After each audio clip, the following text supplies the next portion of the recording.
Whether you're using them for drops, or to catch difficult legendaries, or even to catch the new Gigantamax Pokemon, the raid dens are an exciting new feature in the 8.3 update. The only problem is that we have to fly all around to be able to find these raid dens, and hope they're in a biome we want. For players still playing in an old world, this becomes quite the predicament. But what if I told you there was a way around that?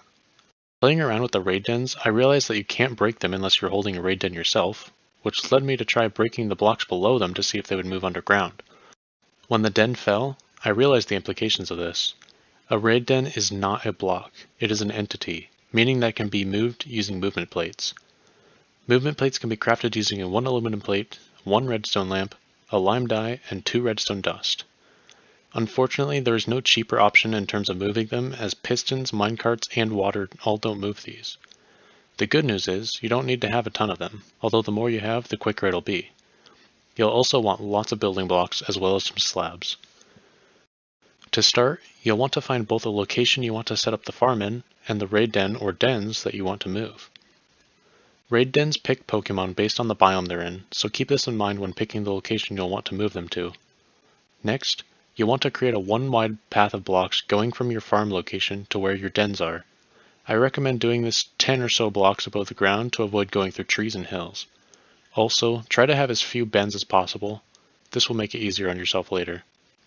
At your raid den, dig a hole underneath that's at least 3 by 3 blocks wide, but for now, keep the blocks that are directly below the raid den. The raid dens will always need a 3 block wide space to not get caught on anything. Next, place a movement plate directly below the raid den, facing towards the path you made. Since the raid den will fall into a hole, we'll need to move it upwards. Luckily, this is quite easy to achieve. Similar to how we're able to skip a block between movement plates, if you place a slab directly after a movement plate, and another movement plate is on the next full block the slab leads to, this allows the raid den to retain enough momentum to keep going upwards. Keep placing movement plates at every other block on the path until you run out of movement plates, at which point place a block immediately after the last movement plate. It's finally time to break those blocks below the raid den and watch it glide along the path we made. Once the raid den hits the block at the end, it should stop, at which point we can go back and collect the previous movement plates we used to get it here. From there, we can replace them further along the path and keep repeating this until we make it to our farm. At bends in the path, make sure the movement plate at the corner is facing the direction the den should go after the bend. If you have a den in the water, make a platform beneath the den with a 1 block gap from the path. In this gap, put a slab, and make sure the block up from it has a movement plate. Next, surround this platform with dirt at sea level, leaving a 2 block wide gap on the opposite side from the path. In this gap, next to the den, put a movement plate facing towards the den. Then, put a piston facing towards the movement plate. Next, use a sponge to get rid of the water inside this dirt hole. If you don't have a sponge and don't know where an ocean monument is, you can get sponges as drops from wild skelp. After this, power the piston and your den should be on the move. If you are transporting multiple dens, I recommend getting all your dens up to the block in your path, and then moving them all at once. They will get somewhat backed up like this, and then removing the block will cause them all to move again.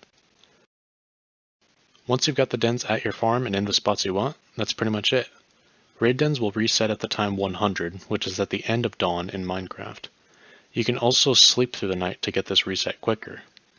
If a legendary shows up in a den, it will pop up with a message in chat saying just that.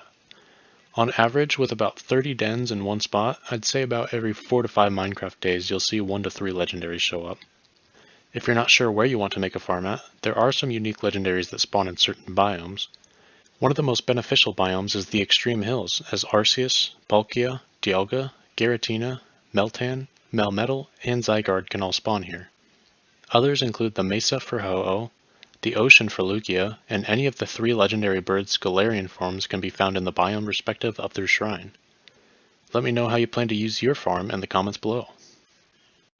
Hello everybody, Napkin99 here. I hope you enjoyed the video. As raid dens are fairly new, there may be more information that comes out about these, so I will update the description of this video if that is the case. If you enjoy this type of content and want to see more, feel free to like, subscribe, and check out some of the other videos on my channel.